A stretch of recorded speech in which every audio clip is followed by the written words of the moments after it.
Hi everyone and welcome back to Googie's Kitchen, and if you are new here then hello and welcome. My name is Alexis and I post 2 videos a week on a Tuesday and a Thursday at 7 AM. So if you love recipe videos like this one and you want to see more, then please don't forget to hit that subscribe button. And now I'm going to share with you how to make my delicious aubergine and tomato sauce. As I just mentioned, today I want to share with you how to make my delicious aubergine and tomato sauce. Now this recipe is really easy to do, and I think in the original recipe I said to eat this with pasta, but thinking about it, you could have it with a lot of different dishes if you wanted to.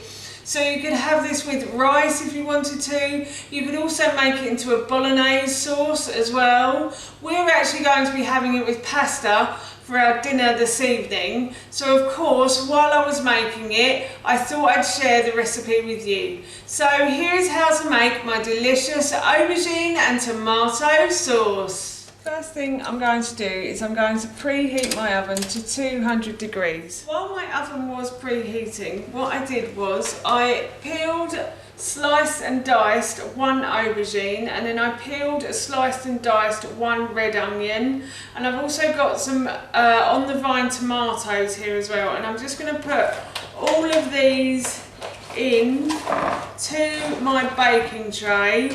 My baking tray is a Pampered Chef stone, so it has been in the oven preheating while the oven has been preheating, and to this I'm going to be adding some olive oil. So my Pampered Chef stone is great at taking out the bad ingredients and leaving the good ones, so that's why I like to use stoneware when I cook my vegetables, especially like this as well. And then I'm going to add some salt as well, especially on the aubergine. I only have a little bit of salt left, but on the aubergine it will stop it from going brown, and on the tomatoes it will make them taste quite sweet when you add salt. And then I'm also going to add a little bit of pepper as well. So I'm just going to add a little bit of pepper to this, too, like so. And then I'm going to add some dried mixed herbs as well. So I'm going to add about a teaspoon, I'd say, of dried mixed herbs. And then I've also got some basil here as well. So I'm going to add about a teaspoon of dried basil. If you want to use fresh, then you can, but I would suggest you using that at the end of the recipe rather than at the beginning, because it will just go, you don't want to cook it, you can put it in at the end, and I'll talk to you about that later on in the video. But I'm just going to toss all of these ingredients together now, and I'm going to add the juice and zest of 1 lime. In the original recipe I think I said to use a lemon, but unfortunately I don't have a lemon, so I'm just going to use a lime. And again I'm going to toss those ingredients together like so, and I'm going to put this into my oven now for about 25 to 30 minutes, or until the aubergine starts to go crispy on the outside and the tomatoes start to split. The tomatoes and the aubergine have been in the oven for a good half an hour now, and as you can see the tomatoes have split and the aubergine has got a lovely golden brown colour. So what I'm going to do is I'm going to take this out of the oven and leave it to cool. I've left the roasted vegetables and all the other ingredients to cool, and now I've left them actually long enough so they are cool enough to touch.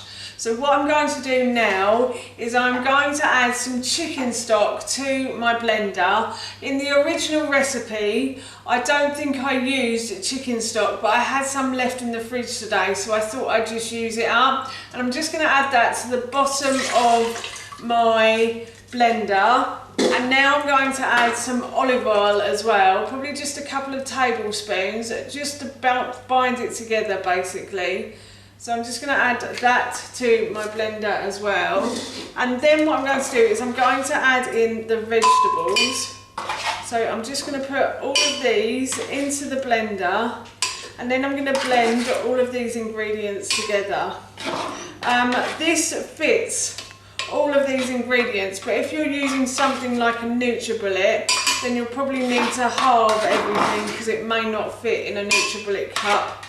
Or if you're using a smaller blender, then you'll probably need to halve it and do one batch and then another batch. So now, as I said, I'm going to blend all of these ingredients together. I've blended all of the ingredients together until they are smooth, like so. So what I'm going to do now is I'm going to put the sauce into a saucepan, and then later on I'll boil some pasta, but it does smell really nice, I have to say. I did have a spoon somewhere. I'm just going to go and see if I can find my spoon. Found my spoon. So what I thought I'd do is I thought I'd just give this a little try before I obviously add the pasta to it. Oh, that's beautiful, that is. It's slightly sour but also quite sweet as well. So I'm looking forward to that later. So as I said, I'm going to boil some pasta and we'll have this for dinner. And the rest of the sauce I'm going to have as leftovers tomorrow, perhaps with some quinoa or with some rice. But this is also a great one to freeze as well. So you could make this and put it in the freezer and then just use it as a sauce during the week as well. I've reheated the sauce, and now what I'm going to do is I'm just going to add some pasta that I boiled earlier to the sauce, and then I'm going to mix the sauce over the pasta, mix it all in. And that is our dinner done. That's how you make my delicious aubergine and tomato sauce, and that recipe I will link in the description box below for you.